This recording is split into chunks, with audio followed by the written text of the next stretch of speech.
do Belly Dance Podcast. Hoje nós vamos falar um pouco sobre as lesões na dança. E temos a honra de receber ela, que é fisioterapeuta, mestre especializada em dança e pesquisadora em medicina e ciência da dança, Flora Pita. Flora, que alegria receber você, seja muito bem-vinda. Eu que agradeço o convite, eu estou bastante feliz de estar aqui com vocês e muito feliz de ver esse trabalho de vocês, que está sendo muito enriquecedor para a dança. Obrigada e parabéns pelo trabalho. Obrigada, Flora. Um prazer enorme ter você aqui. E para a gente começar, você pode contar um pouquinho para a gente como que você começou a estudar esse tema e se especializar em dança dentro da fisioterapia? O que te levou a essa especialização? Bom, eu comecei a dançar dança do ventre, eu tinha mais ou menos 12 anos, eu era bem novinha. E aí eu ficava numa dúvida para qual caminho eu ia seguir entre dança e o teatro. Aí eu cheguei a fazer faculdade de teatro, fui estudar teatro em Londres, mas eu sou um pouco mais careta do que o mundo do teatro, né? É um mundo muito doido para mim, e eu via o quanto as pessoas deturpavam mesmo a imagem do teatro, e a dança era muito mais séria, muito comprometida e tudo mais. Aí eu saí da faculdade de teatro, eu tranquei a faculdade de teatro e fui estudar dança na Embi Morumbi. No meio da minha formação na faculdade, eu me lesionei. Eu lesionei meu quadril. E quando eu entrei na faculdade, eu já achava bem legal a história de como não se machucar, sabe? Eu queria bastante me aprofundar nesse assunto, mas a faculdade não me dava conhecimento, embasamento para isso suficiente. E, enfim, aí me machuquei, acabei operando meu quadril e fui fazer fisio, né, como paciente. E aí eu me apaixonei por esse cuidado tão específico e tão peculiar em relação a cada movimento do corpo. E aí eu entrei na faculdade de fisioterapia, acabei abandonando a faculdade de dança e entrei na faculdade de fisioterapia. Quando eu entrei na fisio, eu já sabia exatamente o que eu ia fazer, né? A minha especialização, eu sabia que eu ia me especializar na Unifesp, no SET, em reabilitação esportiva, e ia trabalhar com bailarino. Ia ser esse meu caminho. E foi exatamente o que aconteceu. Quando eu fui, meu TCC da faculdade já foi em dança do ventre, então eu fiz uma discriminação dos movimentos e de quais eram as musculaturas e as articulações que eram usadas para a execução dos movimentos básicos. O meu TCC até virou uma apostila que a Chime estava vendendo, eu não sei como é que está isso, se ainda está lá no portal da Chime, mas enfim, eu tenho. E aí eu fui para pós, para fazer a especialização. Todos os pacientes que chegavam, tanto no Centro Olímpico quanto no Constâncio, né, no ginásio de Ibirapuera, que eram bailarinos, os meus supervisores mandavam para mim, então foi ótimo, porque eu aprendi a atender bailarina supervisionada. E aí fui seguindo o meu caminho dessa forma, né, já aprendendo a tratar bailarino. Mas uma das grandes dificuldades que eu encontrei nesse processo era que ninguém conseguia entender como que o corpo do bailarino funcionava, e não só no aspecto físico, mas também no aspecto emocional e psicológico, porque por mais que a gente seja muito parecido em relação à pressão, né, de ter que estar bem, não pode sentir dor, como os atletas, a dança, por talvez não envolver tanto dinheiro, tanta política, enfim, a dor ela é colocada num outro lugar. Então, já é natural para quem dança sentir dor, e a dor, a sensação dolorosa, é sinônimo de esforço. Então, se eu não sinto dor, eu não tô me empenhando, eu não estou me esforçando o suficiente, e eu não estou chegando onde realmente meu corpo pode chegar. E essa visão ela é muito deletéria para o bailarino, né? Porque ele chega ele passa do limite para conseguir uma coisa que não necessariamente ele precisaria chegar nesse limite. E eu era, né, o meu perfil de paciente. Então, foi aí que eu fui compreendendo e quis estudar cada vez mais e eu sou completamente apaixonada. De repente, fazer algumas correções biomecânicas, alguns ajustes musculares, você vê o quanto muda o movimento, é muito legal. É muito legal. E é isso, a minha história. Eu achei muito bacana, assim, como é legal a gente entender e conhecer um pouquinho mais da história, né, das pessoas. Então, a sua grande paixão pela sua profissão começou de algo que aconteceu com você, né, de uma coisa ruim que aconteceu com você, que foi uma lesão, que para um bailarino sempre é motivo para preocupação, e no seu caso, que fazia dança do ventre, ter uma lesão no quadril. Então, e aí isso norteou sua vida profissional toda, né? Eu achei isso muito bacana, porque às vezes a gente vê o profissional atuando e a gente não sabe a história dele, o que está por trás das escolhas que ele fez. Então, eu achei, assim, muito bacana saber. Flora, explica para a gente um pouquinho, né? Que a gente fala muito sobre lesão. Ah, eu lesionei, eu machuquei, mas para vocês, fisioterapeutas, né, em termos assim técnicos, o que é considerado uma lesão? Olha, Rafa, para medicina e ciência da dança, a gente tem algumas definições, e eu tenho uma definição de escolha, porque eu acredito que ela se encaixa muito dentro do nosso cotidiano em relação à dança. É uma mistura de mais ou menos 3 autores que definem, que é a minha concepção, a minha definição de lesão na dança. Então, qualquer movimento que ele não seja executado de uma forma excelente, no sentido do ótimo, né? O quanto meu movimento pode ser da melhor forma executado, e considerando que ele vai ter um gasto energético menor e uma maior eficiência muscular, e isso não acontece por conta de dor, então isso já pode ser considerado lesão. Afastamento, seja de grande escala ou pequena escala, então de repente eu fico um dia sem dançar por conta de dor, ou eu não executo um movimento apenas por conta de dor, ou eu fico 5 meses sem dançar, isso também já é considerado lesão. Ou quando eu tenho alguma alteração dos tecidos musculoesqueléticos, eu também considero como lesão. De repente, eu posso até não ter dor, por exemplo, uma tendinopatia, né? Que é super comum, que o tipo mais comum, mais frequente de lesão na dança são as lesões de overuse, né? As lesões de sobrecarga. Então, uma tendinopatia, o primeiro processo da tendinopatia não acontece, a gente não vê, né, a olho nu, a gente não sente dor, mas ela está ali. O meu processo inflamatório ele já começou a acontecer. Isso eu já considero uma lesão para a dança. E aí, de repente, eu tenho algumas dores pontuais, mas não necessariamente dançando. Isso eu já considero uma lesão na dança. Então, dependendo dessas informações que eu tenho, a partir da performance do bailarino, eu consigo definir, então, se está lesionado ou não. Entendi. Ora, e dentro da dança do ventre, pela sua experiência, quais que são as lesões mais comuns e quais são as causas mais comuns dentro da dança do ventre? Ova, eu não vou ficar tão específica aí na dança do ventre, tá? Porque isso não é particular da dança do ventre, isso é da dança no geral. Então, quais são as lesões mais comuns na dança do ventre? Ou na dança no geral? São essas lesões de overuse, então são lesões de sobrecarga, e a causa delas, hoje, eu consigo, principalmente depois do meu mestrado, de perceber o quanto tem ainda evoluir em relação à tecnologia do ensino-aprendizagem, do processo, a gente ainda tem muito que evoluir nesse processo da repetição. Então, a gente não consegue executar um movimento de forma técnica adequada, e eu repito até acontecer.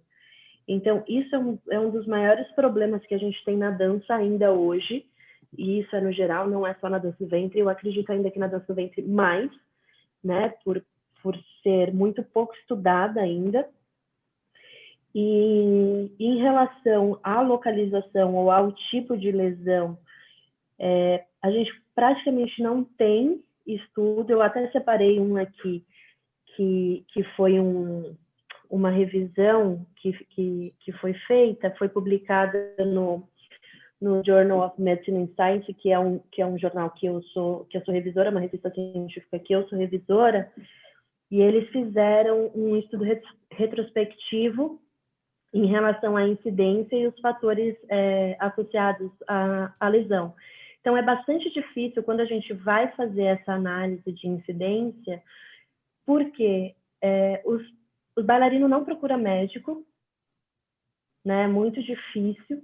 Tem até um estudo que saiu, se eu não me engano, foi o ano passado, que foi qual era o primeiro pedido de socorro do bailarino. E, em primeiro lugar, a primeira pessoa que o bailarino procura quando tem dor ou lesão é o professor de dança. A segunda pessoa é o fisioterapeuta. Por último, é o médico. O fisioterapeuta ele consegue fazer o diagnóstico tranquilamente, né? Ele faz o diagnóstico do que é a lesão, porém, se, por exemplo, precisa de algum exame de imagem, alguma coisa assim, o fisioterapeuta, por conta das políticas de convênio, a gente não pode... O convênio não aceita nosso pedido de imagem, né? Então, precisa passar ali pelo médico. Mas toda a questão da funcionalidade ali da lesão, quem vai diagnosticar, quem vai fazer até o próprio protocolo de reabilitação, são fisioterapeutas. E aí esse estudo foi um estudo bem grande, por acaso, coincidentemente, da Nova Zelândia, que foram avaliadas 118 mulheres e 3 homens. Esse estudo foi publicado em 2019 no jornal. E aí eles fizeram essa avaliação durante 12 meses com esses bailarinos, e aí foram vendo que a principal região de lesão foi entre joelho e dor lombar. E eu fiz um estudo em 2016, que eu publiquei, se eu não me engano, que, coincidentemente, são os mesmos lugares. Pensando nisso, né, na relação biomecânica dessas lesões com a movimentação da dança e a ineficiência da técnica dentro desse processo de ensino-aprendizagem, de repetição, a gente percebe que a maioria dos movimentos ele ocorre no quadril, né, pela articulação coxofemoral. Uhum.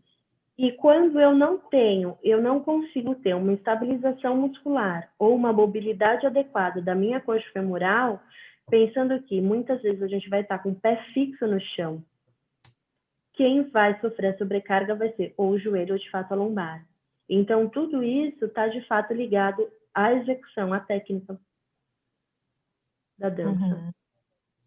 Que é muito E uma doido. coisa que eu reparei que você falou, Flora, dessa frase, né, bailarino não procura médico, vem muito ao encontro do que você falou, né, que é a normalização da dor, né? O bailarino tá acostumado a sentir dor e as dores do bailarino não são levadas muito em conta, né? É resultado do esforço. Então, e isso também pode causar o agravamento dessas lesões, né? A demora para a gente procurar ajuda, não é verdade? Eu acho que são os dois caminhos, Rafa. E eu percebo isso hoje com a minha prática, porque, graças a Deus, hoje alguns bailarinos me procuram ainda com incômodo, porque sabem que eu não vou fazer eles pararem de dançar. Então, eles chegam para mim ainda no princípio da lesão. Ou, por exemplo, faz um mês e pouco, uma bailarina clássica procurou a gente, teve um entorse de tornozelo, não muito sério, mas razoavelmente sério. Ela torceu o pé usando sapatilhas de ponta e agora, dia 16 de julho, ela tem que dançar. E eu tirei ela da dança. Falei, ela voltou a ensaiar essa semana. A gente vai tratar esse tornozelo, por quê? Quais são os agravamentos se esse tornozelo não for bem tratado? E eu não posso ser omissa com a paciente que me procurou, falando, olha, de fato, eu vou te tirar, mas só um pouquinho, para você dançar depois com mais segurança. Por quê? Um entorse de tornozelo, por exemplo, para você ter um reentorse e ainda mais grave, a possibilidade de 99,9%. Então, é muito alta. Então, eu não poderia ignorar isso e falar assim, não, continua dançando, seja feliz. Mas, normalmente, eu faço. Eu vou ajustando o que precisa ajustar, mas eu não tiro o bailarino. Eu só tiro o bailarino da dança em último caso. Coisa que, se um bailarino vai ao médico, que principalmente não entende de dança e não vai entender do sofrimento emocional que esse bailarino vai sofrer, quando ele for retirado da função, porque ele vai pensar, se eu ficar uma semana sem ensaiar, eu vou ser substituído. E aí o meu salário, por exemplo, de solista vai reduzir em 1/3 para virar substituta. E isso passa o tempo inteiro, e é questão de uma semana sem dançar, né? Passa o tempo inteiro na cabeça do bailarino. Então, por isso também que ele ignora a dor. Porque ele não pode sair da função que ele está, porque isso significa grana, né? E significa não só Nossa, dinheiro, mas toda a esse é um questão de ponto, realização profissional. esse é um ponto muito importante, né, que você tocou, e até se a gente trouxer para a dança do ventre e as professoras que trabalham, digamos, exclusivamente dando aula, né, também tem esse caso, a professora fala, não, eu não posso parar de dar aula, eu vou ficar sem a minha renda. E então esse é um ponto realmente muito importante que acho que pode fazer muitas pessoas não procurarem, né, a ajuda ou tratamento com medo de ter que se retirar por um momento, o que pode causar um agravamento, depois a pausa ter que ser forçadamente maior, né, ou até virar uma cirurgia.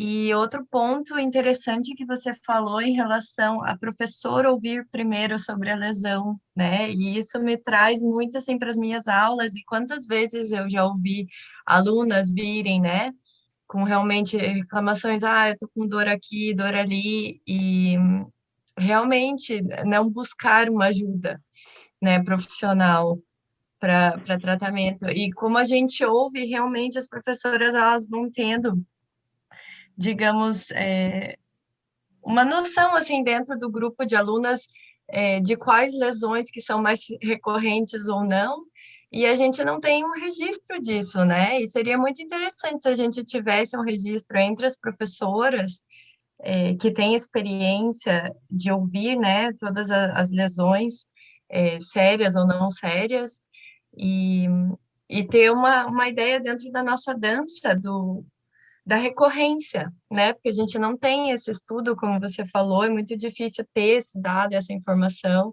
e realmente muito fica só entre as professoras e alunas, né? E não tem uma progressão, ou isso não vai para o fisioterapeuta ou para o médico. É um ponto É, interessante.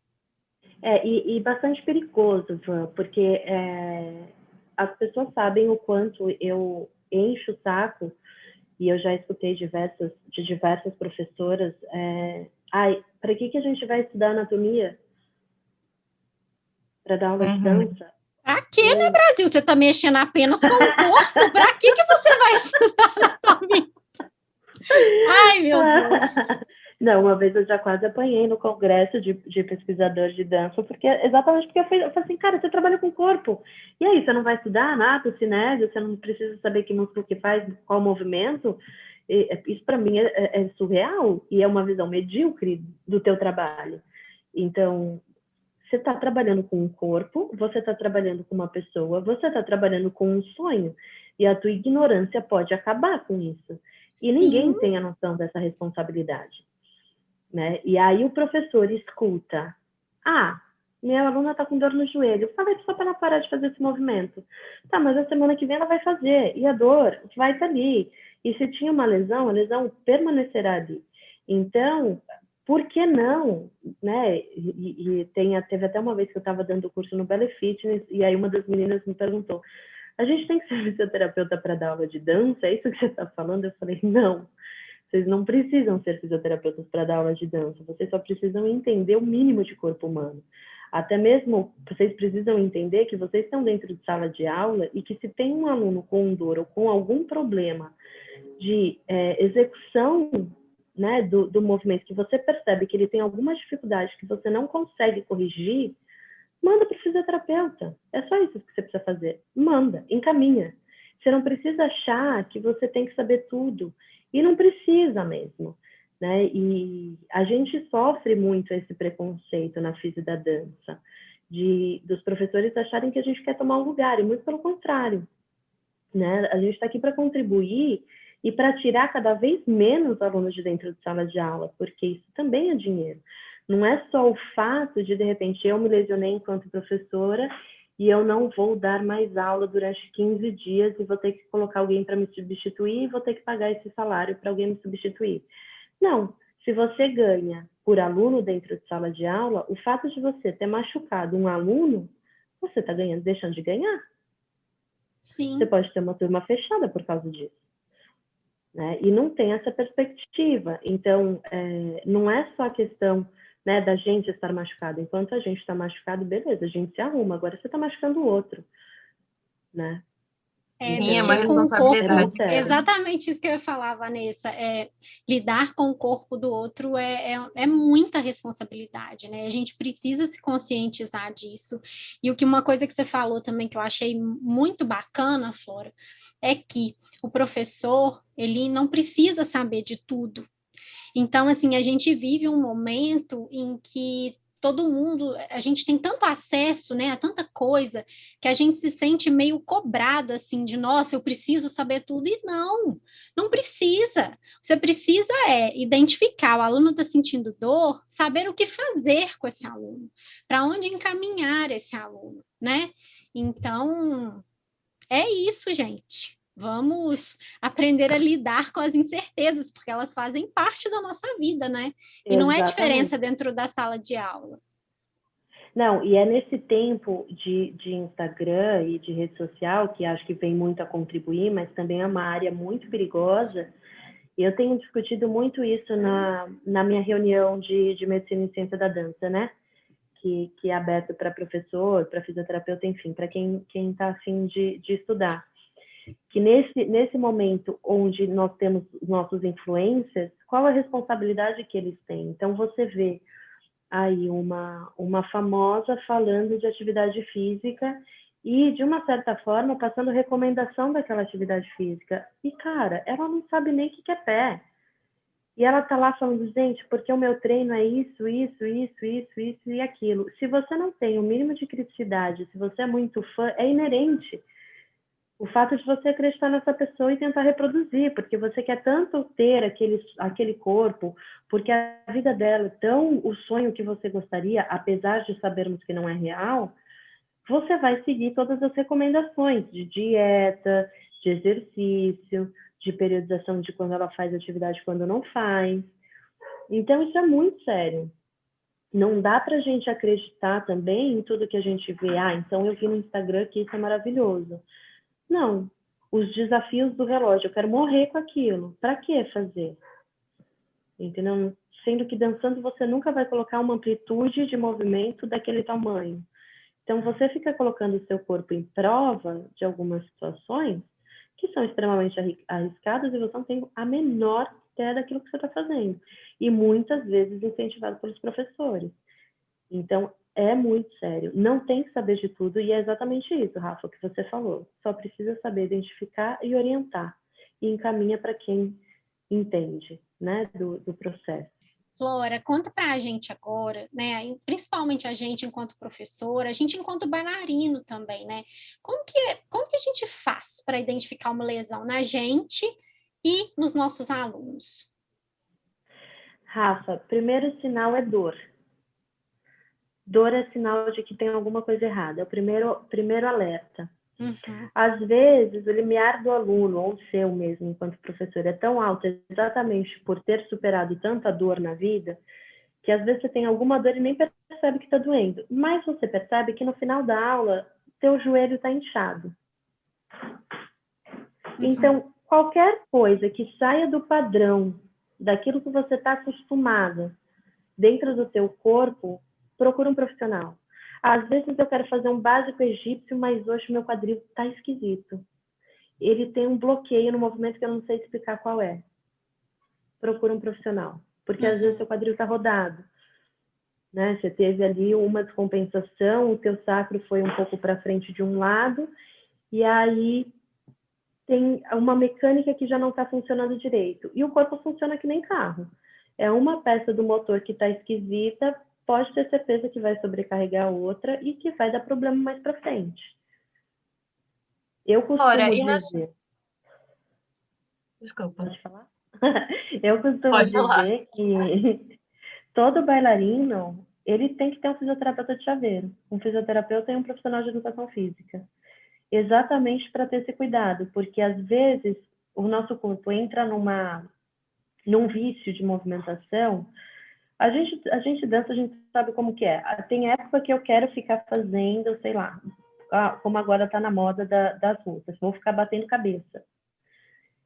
Existe um processo adaptativo para você bater cabeça. Você não vai acordar um dia e vai ficar batendo cabelão, virar Joelma e tá tudo certo. Você precisa adaptar seu corpo para isso. Então, nesse processo, sua cervical vai doer, você vai ter dor de cabeça, você vai ter dor nas costas, você vai ter dor no ombro, e isso tudo é adaptação. E tendo um fisioterapeuta de chaveiro, ele vai facilitar esse processo, que não precisa ser tão custoso para o teu corpo, nem tão doloroso. Ora, e a gente já falou um pouquinho sobre isso, né? Então, se sentir uma lesão, sentir dor, a recomendação é realmente procurar um profissional. Mas o que fazer de forma geral? Porque a gente tem escalas de dores, né? Então, pode ser, por exemplo, que você fez um treino de academia e daí é uma dor muscular que você está sentindo, então não seria uma dor de lesão. Então, talvez seja difícil identificar entre esses dois. E a questão também de, se você sentir uma dorzinha, você pode, digamos, parar de dançar por uma semana, esperar aquela dorzinha passar antes de ir no fisioterapeuta, ou você recomenda ir diretamente no fisioterapeuta? Então, como que a gente pode identificar níveis diferentes, de dor e o que seria realmente necessário ir para o profissional, o que seria uma dor, digamos, muscular que a pessoa, vai melhorar em 2, 3 dias? Ó, por exemplo, uma DMT, né, que é a dor muscular tardia, que é essa dor pós-treino, essa dor de fadiga. Parece que a gente vai Uma dor morrer, muscular né, gente? tardia, Meu pai. parece que a gente não põe o pé no chão. É fim do mundo. Ninguém anda. A dor muscular tardia, ela vai acontecer numa janela de até 72 horas.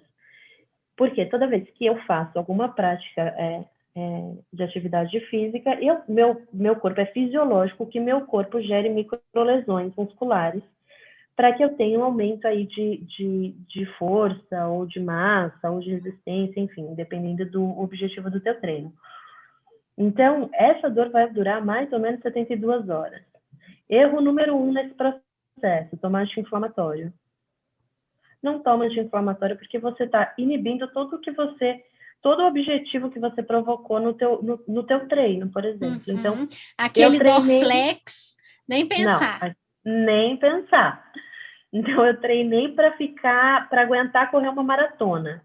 Aí vou lá, tomo meu anti-inflamatório. Acabou, né? Meu objetivo foi para as cucuia. E aí fiquei morrendo de dor muscular a troco de nada, né? Não ganhei nada com isso.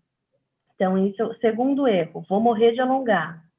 Também não tem que ficar alongando, porque não é o alongamento que vai fazer com que todo esse dado, todo esse líquido aí que está parado, que é o que está te gerando esse desconforto, seja drenado para o seu sistema linfático. Então, também não faça isso. Hoje, o que a gente tem de grande melhora, eu vejo isso muito aqui na clínica, o que eu vejo que melhora muito nesse processo? Drenagem linfática. Aquela mesmo que a gente vai lá na Onodera, vai lá fazer uma drenagem sem força, porque a drenagem real, ela não tem peso, ela não causa dor, ela não deixa hematoma, muito pelo contrário, ela é muito leve, porque nossos vasos quase um linfáticos carinho, são né? é um carinho.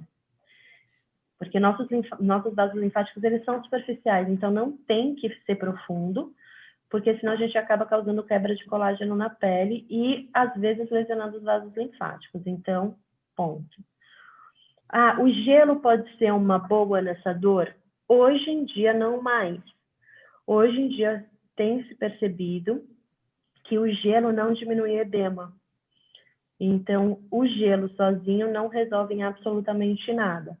E ainda quando a gente vê os atletas de elite que acabam um treino e se enfiam na banheira de gelo, fazer a crio por imersão, isso também não acontece mais pelo mesmo motivo que eu não tomo anti-inflamatório.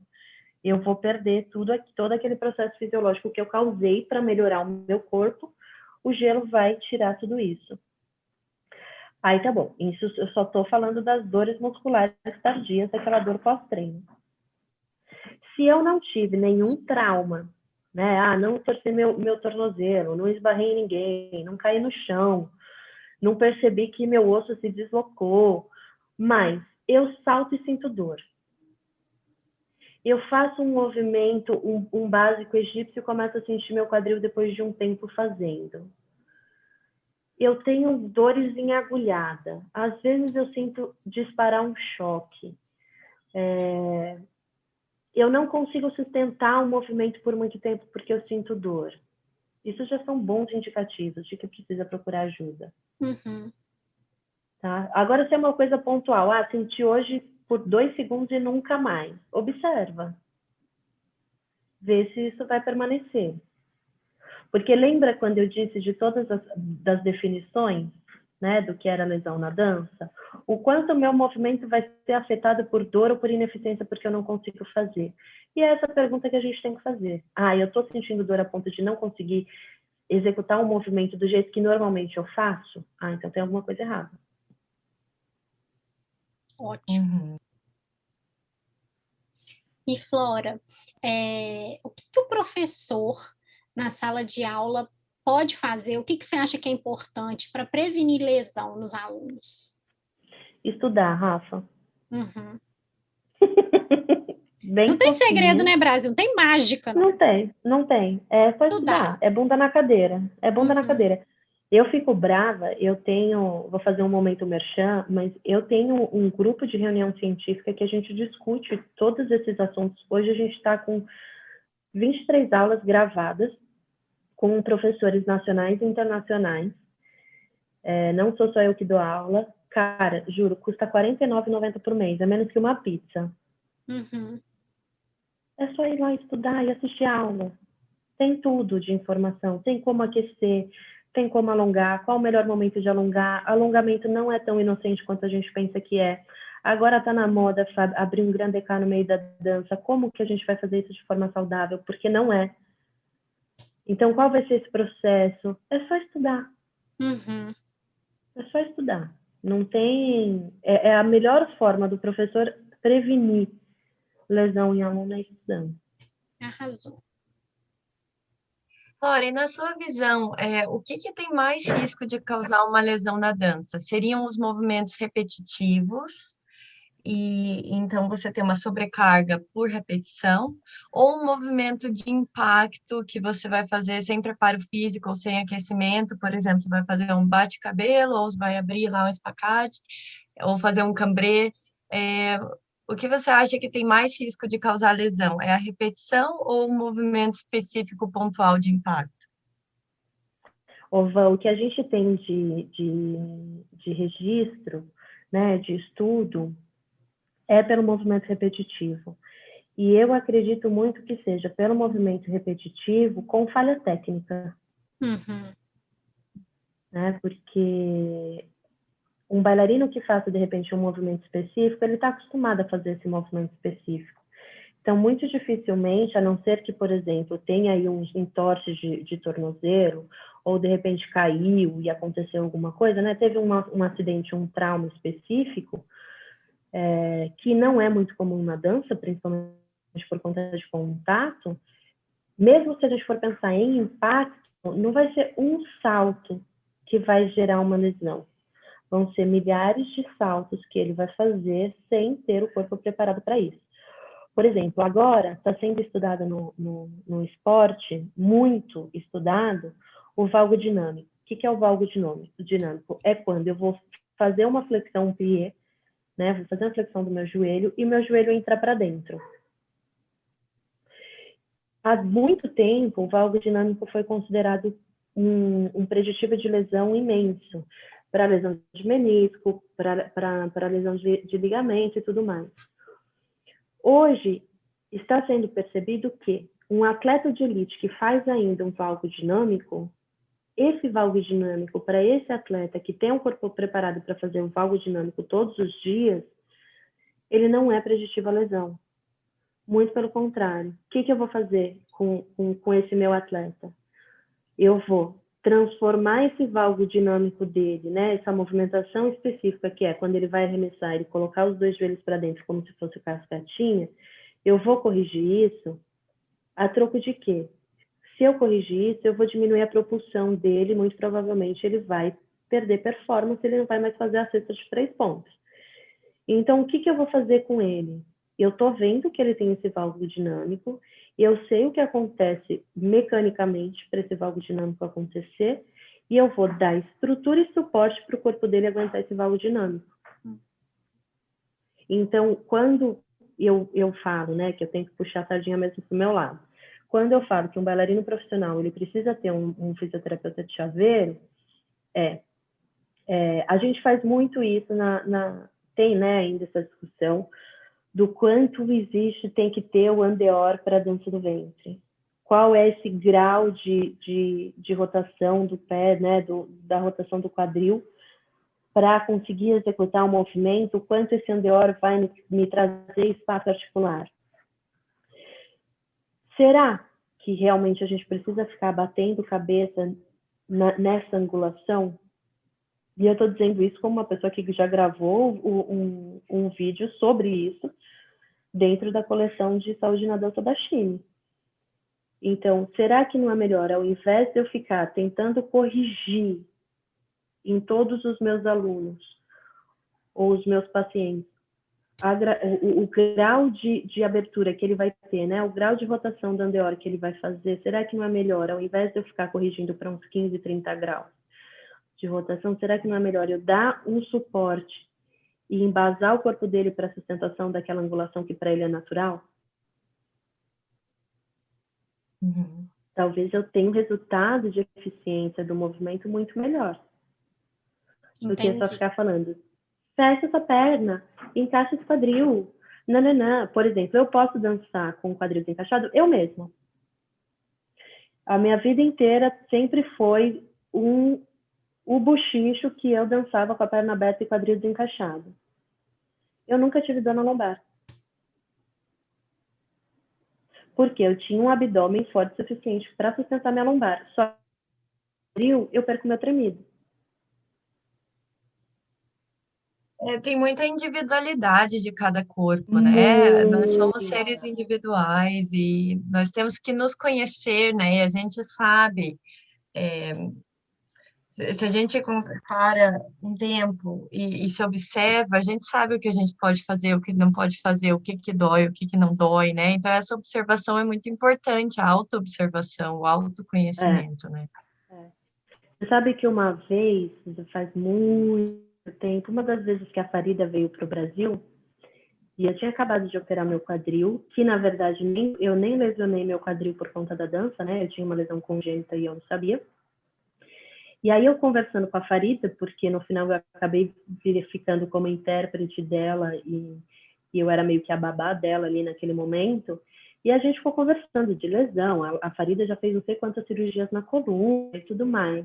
E ela me falou uma coisa que eu nunca esqueci até hoje, que é um grande problema do bailarino é que por mais que ele tenha pleno domínio e consciência do corpo dele, esse limite de intimidade, ele é tão tênue que ele sempre acaba passando.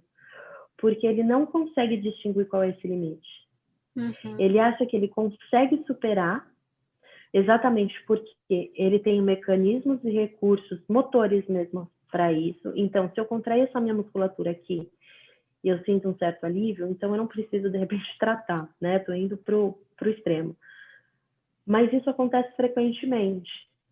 Então, às vezes, a observação, até outro dia eu estava conversando com um professor de Wolverhampton, que ele é um dos maiores autores de medicina e ciência da dança, que é o Weil. A gente estava conversando e aí ele falou, como você avalia? Aí eu falei, avalia em movimento. Ele falou, bailarino mente. Você não pode acreditar que bailarino mente. E mente muito. Vocês não têm noção do quanto bailarino mente. E não é somente, tipo, não tô com dor. Isso é fácil, porque isso a gente descobre fácil, porque a gente tem um detector no dedo que a gente vai lá perto e sabe se tá doendo ou não. Mas mente nesse sentido, de tentar enganar a gente de que ele sabe fazer o movimento, que ele tá fazendo o movimento certo, mas é só pra gente não ter que corrigir. Isso é muito comum. Muito comum. Então, bailarino é o paciente mais difícil de tratar. Sim. E Flora, em relação à questão de preparação, eu acho que um desafio muito grande que os professores têm dentro da nossa dança do ventre, por exemplo, e é o tempo. A gente não tem tempo, né, para preparar o corpo das nossas alunas se a gente tem aula uma vez por semana, 1h30, uma vez por semana, 1 hora, né? O tempo é muito limitado.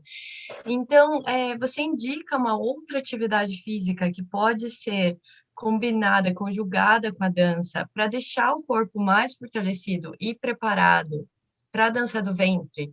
Que outra atividade física que as alunas ou as bailarinas podem fazer para ter esse preparo físico?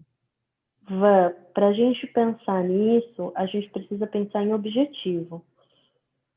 Porque uma coisa é uma aluna que faz 1h30 de aula por semana e que está tudo certo e que ela não vai dançar no final do ano e que ela faz isso para ficar feliz. Essa aluna muito dificilmente vai se lesionar. Outra coisa é uma aluna que ela tem pretensões de se tornar profissional. Então, ela vai fazer 1h30 hoje e talvez daqui 3, 4 dias ela vai fazer outra 1h30. É um tempo ainda muito pouco, pensando que ela vai precisar, vai querer, né, se profissionalizar. Então, primeiro é aumentar a carga. Não dá para se tornar bailarina profissional fazendo 1h30 de aula por semana. Isso não existe. E se existir, o preço é muito alto. Exatamente porque vai chegar no espetáculo do final do ano que ela vai querer dançar e muito provavelmente ela vai querer ser solista e ela vai, do nada, em setembro, outubro, se matar de ensaiar. Então, ela sai de uma carga de 1h30 para na semana que vem ela dançar 7 horas por semana ou por dia. Então, isso já é insano. O bom senso é primordial nesse sentido. E aí, o que eu faço com uma aluna dessa? Primeiro, oriento. Então, é isso que você quer? Você quer se tornar? Eu pergunto isso para minhas pacientes de 11, 12 anos, às vezes de 10, 9. Qual é o seu objetivo com a dança? Eu acho meio que um crime fazer isso, mas eu tenho a obrigação de fazer. Como que eu posso perguntar para uma menina de 9 anos se ela quer ser bailarina profissional? Se ela quer decidir hoje qual vai ser o futuro profissional dela? Mas existe diferença dentro do meu tratamento. Ou eu trato ela como profissional e eu vejo ela como profissional e eu vou cobrar dela como profissional, ou eu entendo que ela é uma menina que faz algo porque é a atividade física dela da semana. Então, eu preciso dessa consciência de quem é, qual é o perfil do meu aluno. Eu preciso fazer preparação do meu aluno, do corpo do meu aluno, para ele se tornar profissional. Doce ilusão é sua. Não tem essa pretensão como professor dentro de sala de aula. Não é sua função. Você não vai fazer isso por ele. Até mesmo... Foi exatamente por isso que eu saí de sala de aula. Eu parei de dar aula. Porque eu achava que eu estava nesse lugar. E aí eu queria corrigir uma vírgula, um pé, uma orelha. Eu comecei a ficar louca. Não dá. E fora que a aula fica um saco. Então, não dá. Então, é orientação. Você quer ser isso? Então, vamos aumentar a carga horária. Você vai ter que fazer pelo menos umas 4, 5 horas de aula. No mínimo por semana, mas seria ideal se você fizesse de 4 a 5 horas por dia de aula, se você quer isso como êxito. E vai precisar ter um treino suplementar. Qual pode ser o treino suplementar? Musculação, pilates, natação, O Ion fala que natação não serve para nada, mas eu gosto. Vai fazer funcional, vai pedalar, vai correr, fazer qualquer outra coisa fora da movimentação que você está acostumado a fazer. Uhum. O que eu prefiro, musculação. Entendi. Assim, a minha vida mudou muito, e eu falo isso até meu pique, tudo, minha vida mudou completamente quando eu comecei a fazer musculação, realmente. Muda. Na minha experiência pessoal, né, eu tinha uma carga de dança sempre muito intensa e eu só dançava por um período. E eu comecei a me machucar quando eu só dançava. E eu senti, né, vem para a individualidade de novo, que eu precisava de um fortalecimento. E eu comecei a fazer pilates e nunca mais tive problema depois de fazer pilates de estar fortalecida. E hoje em dia eu faço musculação, sempre, não paro mais de fazer, acho que é fundamental, até porque também com, com a idade, né, quando a gente vai ficando mais velha, é uma verdade, quando a gente tem lá 20 anos, é diferente quando a gente tem 30 anos, né? O corpo não funciona mais da mesma forma. Total. Não, e tem uma coisa que a dança do ventre tem muito disso, né? De acreditar. O fato de você dar aula, sei lá, eu dou 6 aulas por semana. Você acha que você está dançando 6 horas por semana. E você não está, você está dando aula, você faz um outro movimento, você não tem a mesma intensidade de requisição física, né? Seu corpo não precisa morrer de exaustão, né? Na verdade, nem isso, mas você não se cansa dando uma aula. Então, você nem considera o esforço que você faz dançando 20 minutos não chega nem no fio de cabelo, você dando 5 horas de aula. Sim. Então, a gente tem esse costume de achar de tipo, eu dou 5 horas de aula por semana, então, tipo, eu estou dançando 5 horas por semana. Não, não está. Você está dando aula. É muito diferente. Então, isso é uma coisa que também precisa mudar dentro da dança do ventre. Por exemplo, você não vê um professor de balé que não faz aula de balé dançando. Eu dancei minha vida inteira, tipo, só dou aula hoje.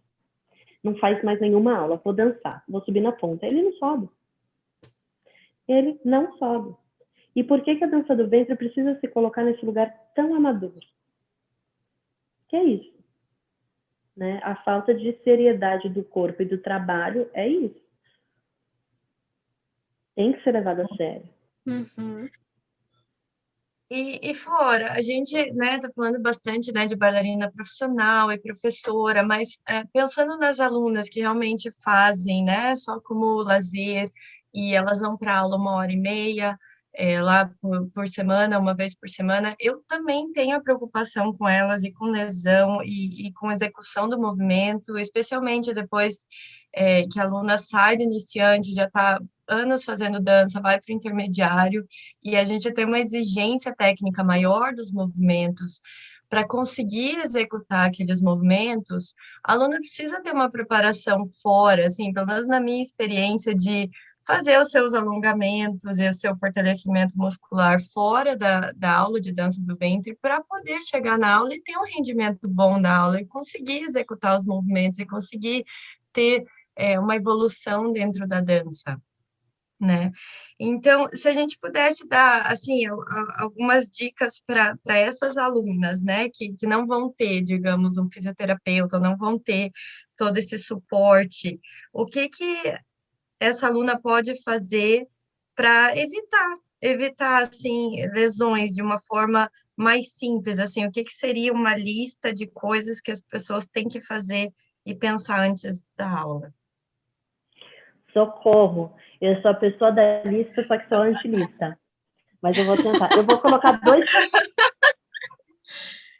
Eu sou a pessoa da lista de tarefas, mas eu sou a pessoa que não faz, tipo, 10 dicas para ser feliz, sabe assim?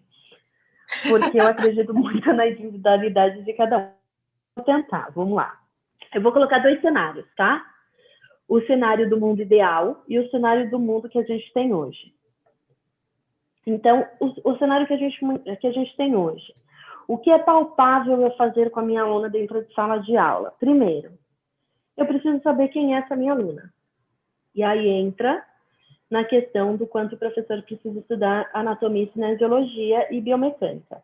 Então, eu vou recomendar alongamento para uma aluna minha que é hipermóvel? Não. Por que não? Porque se essa minha aluna que é hipermóvel ficar alongando, eu estou tirando mais ainda da pouca força que ela tem. Porque hipermóveis são pessoas que têm deficiência de colágeno. Como que eu vou identificar esse hipermóvel? É aquela pessoa munira. É aquela pessoa que acorda e faz um espacate sem nem bocejar. É aquela pessoa que abre o braço e o cotovelo está dando volta. É aquela pessoa com aquele joelho mais do que hiperestendido. É aquele dedo que, se fizer oração só com a ponta dos dedos, vira do avesso. Então, essa pessoa, eu consigo já determinar que ela é hipermóvel. Se eu der alongamento para essa pessoa, eu vou estar prejudicando ela demais. Até para as atividades do cotidiano, porque eu vou estar colocando ela em risco. Então, meus alunos que eu consigo identificar que eles são hipermóveis, eu não vou dar alongamento, eu vou orientar um fortalecimento. Como que eu, professor, posso fortalecer o meu aluno com orientação? Então, eu posso, de repente, preparar um aquecimento dentro da minha sala de aula, onde eu vou ter ali os objetivos básicos do aquecimento, né? Lubrificação articular, aumento da frequência cardiorrespiratória, aumento da temperatura corporal, aumento da diminuição da viscosidade sanguínea, lá. Então, fiz meu aquecimento que vai durar 5 minutos, 7 minutos no máximo para chegar nesses objetivos. Maravilhoso. O que eu vou fazer agora? Qual o movimento que eu vou fazer? Eu vou trabalhar 8. 8 para cima e 8 para baixo. Só os mais. Então, quais são as musculaturas que envolvem neste movimento? Eu preciso saber enquanto professor, mas eu vou dar dica aqui. Então, eu vou trabalhar meu quadrado lombar, eu vou trabalhar meu oblíquo interno, meu oblíquo externo, meu glúteo médio, meu glúteo máximo, meu quadríceps e meu isquiotibial. São esses músculos que eu vou trabalhar para fazer o meu 8, tanto para cima quanto para baixo. Como que eu posso ajudar essa minha aluna dentro da sala de aula para não aumentar a sobrecarga dela para a execução desses movimentos, porque eu vou passar 1h30 fazendo 8. Então, no meu aquecimento, no meu pós-aquecimento, eu vou dar exercícios que eu ative essas musculaturas. Como que eu posso fazer isso? Com pranchinha, com abdominal, com elevação da perna posterior, elevação da perna anterior. Só que eu estou aqui recomendando muito da orelhuda, que não deveria fazer isso, porque eu sou contra. Porque, por exemplo, todo mundo sabe fazer uma pranchinha hoje de core. Só que ninguém sabe, primeiro, quais são os músculos que envolvem o core e, segundo, como executar uma prancha de core de uma forma correta. E o que isso interfere? Beleza, eu estou fazendo, estou contraindo, eu sinto meu abdômen. O que você está fazendo aqui? Por que o core surgiu? De onde veio essa história do transverso? Que o transverso é ativado quando a gente vai piscar, no primeiro sinal de planejamento neurológico do movimento, eu faço ativação do meu músculo transverso que está no abdômen. O que acontece? Desculpa. Eu preciso de 30% da eficiência do meu core. Se eu faço uma pranchinha errada, eu não trabalho esses 30%. E uma pranchinha errada não serve para nada, você só está morrendo à toa.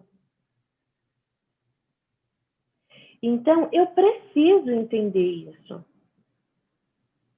enquanto professor. Então, eu vou lá, por isso que eu disse, qual a melhor coisa para a prevenção de lesão? É professor estudando.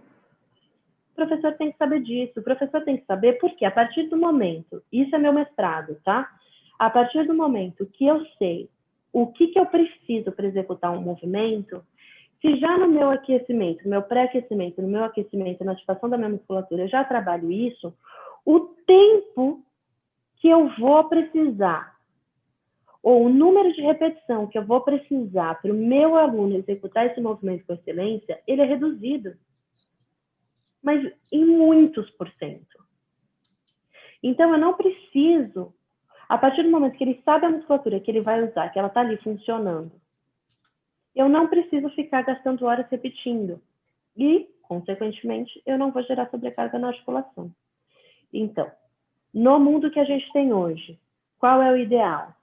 Fazer uma avaliação deste aluno que você tem dentro de sala de aula. Como que eu faço essa avaliação? O que eu preciso ver? Vai estudar. No meu vídeo da Chime tem uma ficha de avaliação. Vai estudar. Quem fala, puta, não entendi absolutamente nada dessa avaliação, me procura. Eu sou sempre super aberta. Eu sempre respondo. Eu tento ajudar do jeito que dá. Às vezes eu não consigo.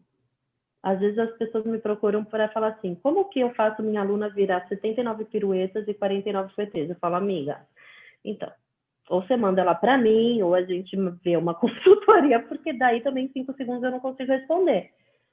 Mas é estudar. Isso é no mundo que a gente tem hoje. É professor saber qual é o aluno, qual é o perfil de aluno que tem dentro de sala de aula. É um aluno que realmente precisa fortalecer, é um aluno que precisa alongar, porque às vezes eu não tenho um aluno hipermóvel, eu tenho um aluno encurtado, e às vezes ele não consegue fazer um cambré, por exemplo, por encurtamento.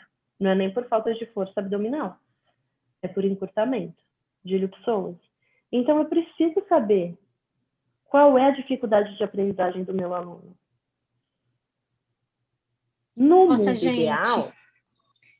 quanta informação, Brasil! Ouvi esse podcast 470 vezes.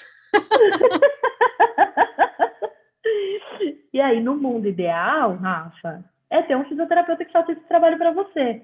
Uhum. Entendeu? Que sai mais barato, se for ver, né? Eu presto consultoria para algumas escolas e eu faço exatamente isso. Eu faço avaliação do perfil dos alunos, eu traço um perfil dos alunos para a escola e eu faço discussão de caso e apresento caso para os professores e oriento como abordar. Acaba que sai mais barato. Uhum. Gente, então, ó, mensagem que fica desse podcast. Vamos estudar.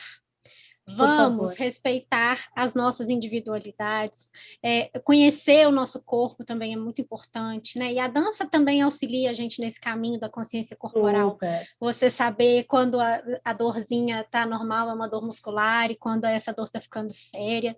Então, é isso, Flora. Muito, muito, muito obrigada por compartilhar seu conhecimento com a gente de uma forma tão generosa, tão aberta. Foi uma alegria te receber aqui. Rafa, eu que super agradeço. Olha, eu vou lhe dizer que, obviamente, além do prazer imenso de estar com vocês, que eu amo de paixão, se a gente conseguir conscientizar uma pessoa que escutar o podcast, a gente não precisa conscientizar 20 não, mas uma só, da importância e da responsabilidade que é o corpo do aluno, o corpo do bailarino, porque assim, nós, enquanto profissionais, a gente sempre sabe quando tem alguma coisa errada. A gente sempre sabe. Mas o aluno muitas vezes não. Então, se a gente conseguir conscientizar um professorzinho sequer, eu já me dou por satisfeita. Ó, vou contar uma fofoca agora, para vocês terem uma noção. Há um tempo atrás eu fui jurada de um festival de dança, e para vocês terem uma noção, que o cara estava quase me jogando do negócio. Todas as alunas da mesma professora não sabiam fazer chassé. Elas faziam chassé com o pé errado. Uhum. E quer dizer, com o pé errado não, com o braço errado. Um movimento tão elementar na dança do ventre, executado de forma errada. Só isso eu já me dou por satisfeita. Só não faz um chassé errado, sabe assim? Aham. Nossa, com certeza vai ficar muita informação, muita reflexão, e eu acho que para os professores que ouvem a gente, muito mais vontade também de estudar, né? Porque quanto mais a gente sabe sobre algum tema, mais a gente vê que a gente precisa estudar. Então, obrigada de coração. Eu que agradeço, muito, muito, muito de coração. E eu estou aí disponível à vontade para quem quiser procurar, para vocês sempre. Eu estou aqui à vontade, pode me procurar, que o que eu puder ajudar, eu faço isso por amor e pela dança. Obrigada, amiga. Obrigada, Flora, de coração. Um beijo para vocês e até o nosso próximo episódio. Beijo, até o próximo episódio.